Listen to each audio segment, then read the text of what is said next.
tous, c'est Mélie sans Mélo et on se retrouve aujourd'hui pour une vidéo que je n'ai pas fait depuis très longtemps, peut-être même un an. Et il s'agit d'une pile à lire pour le challenge de la semaine à lire qui commence ce soir. Depuis qu'on a commencé la chaîne YouTube, j'avais à cœur de participer aux différentes éditions des week-ends à 1000, week-ends à lire, semaines à lire. Et en fait cette année il se trouve que j'ai pas eu le temps, que maintenant mes week-ends sont un petit peu plus chargés qu'avant. Et comme je sais que de toute façon même si j'essayais d'y participer, je parviendrai jamais à lire 1000 pages en un week-end, c'est plus possible maintenant. Et bien je ne fais plus les vidéos qui vont avec, à savoir les piles à lire et les bilans qui n'ont du coup aucun intérêt. Cependant c'est la dernière semaine de l'année, il se trouve qu'elle va être moins chargée que les autres en termes de travail et que j'ai de mon côté pris quelques jours de congé pendant lesquels j'espère avoir un peu de temps à consacrer à la lecture, donc en plus des week-ends qui de la même façon seront un peu plus calmes. Le challenge, pour rappel, il me semble commence à 19 h vendredi, donc ce soir, et se termine à 19 h vendredi prochain. Il me semble, il faut que je revérifie les horaires. Et donc l'idée c'est que je vous présente les quelques livres qui vont faire partie de ma pile à lire. Comme vous le savez si vous avez vu les précédentes vidéos, je préfère raisonner en termes de livres lus, enfin d'ouvrages complets lus plutôt que juste de pages. Donc du coup je me lance des challenges qui sont parfois un peu trop costauds. Donc cette fois-ci je vais essayer de me fixer un objectif raisonnable, à savoir déjà commencer par terminer Le Phare au Corbeau que je suis en train de lire. À l'heure où je vous tourne cette vidéo nous sommes jeudi midi, donc d'ici vendredi 19 h, autant dire que j'aurais pas lu plus de 60 pages, je pense. Donc pour l'instant je suis à la page 133. Voilà, ça se lit rapidement quand même, donc je pense que si je m'y attelle bien et que ça ne me, comment dire, ça ne m'ennuie pas, pour l'instant ça va, je pourrais le terminer ce week-end. Voilà, soyons optimistes. Disons que dimanche, j'ai terminé Le Phare au Corbeau. J'ai oublié de le préciser, je suis, comme vous le savez je pense, jurée avec Mélo du Clip 2020. Donc du coup, je vais essayer d'avancer le plus possible dans la lecture des sélectionnés afin de faire un meilleur choix pour les finalistes. Donc Le Phare au Corbeau en fait partie, c'est également le cas de Cendre. Cendre qui me fait de l'œil depuis un petit moment, que Mélo a lu et je crois que ça a été une petite déception pour elle. Bon après on n'est pas toujours d'accord sur tout.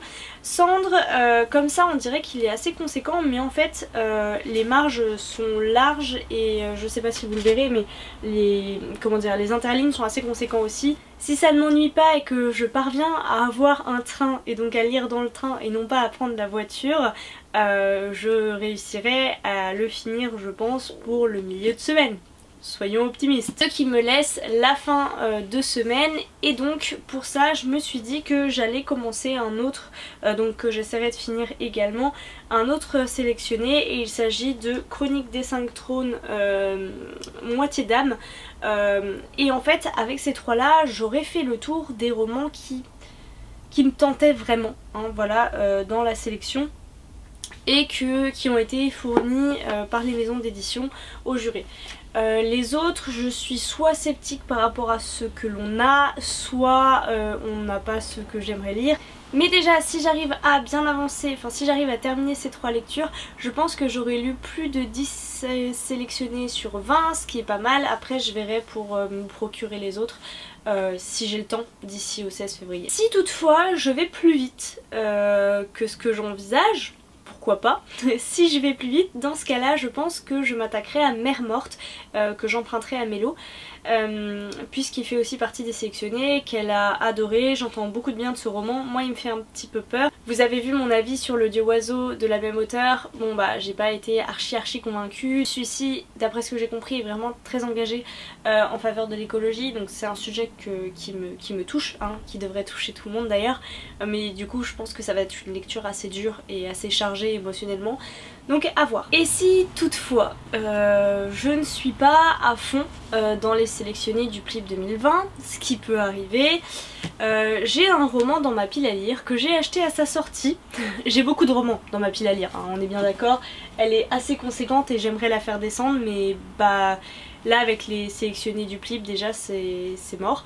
Mais du coup il y en a un que j'ai acheté dès le jour de sa sortie, que je n'ai pas encore commencé, qui me fait de l'œil là sur ma table de chevet, parce que du coup je l'ai laissé sur ma table de chevet, voilà, et que j'ai très envie de commencer.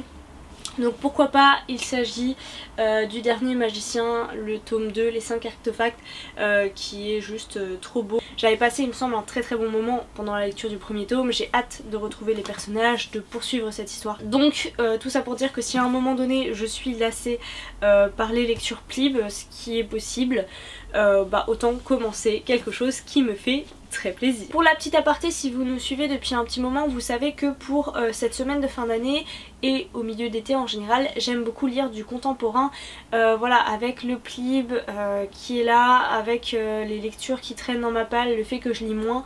Malheureusement je ne pourrai pas me tourner cette année vers du contemporain, ce qui m'attriste parce que j'ai toujours mes Luca Di Fulvio qui sont là et qui me font de l'œil et c'est terrible, mais voilà, va falloir encore que je décale. Je suis plus qu'heureuse de participer de nouveau à ce challenge, de me dire que je vais me réserver dans la semaine à venir des temps pour moi pour lire. J'espère arriver à mon objectif, mais bon, déjà y participer c'est pas trop mal. Je vais faire de mon mieux pour qu'en 2020 je puisse de nouveau participer sur ces challenges. Voilà, c'est quelque chose qui me tient à cœur, vous savez que j'aime bien les faire. Donc voilà, je croise les doigts pour l'année prochaine et puis à fond dans celui-là. Et en attendant du coup la vidéo de la semaine prochaine et le bilan de ce challenge, je vous souhaite à toutes et à tous de très très belles lectures.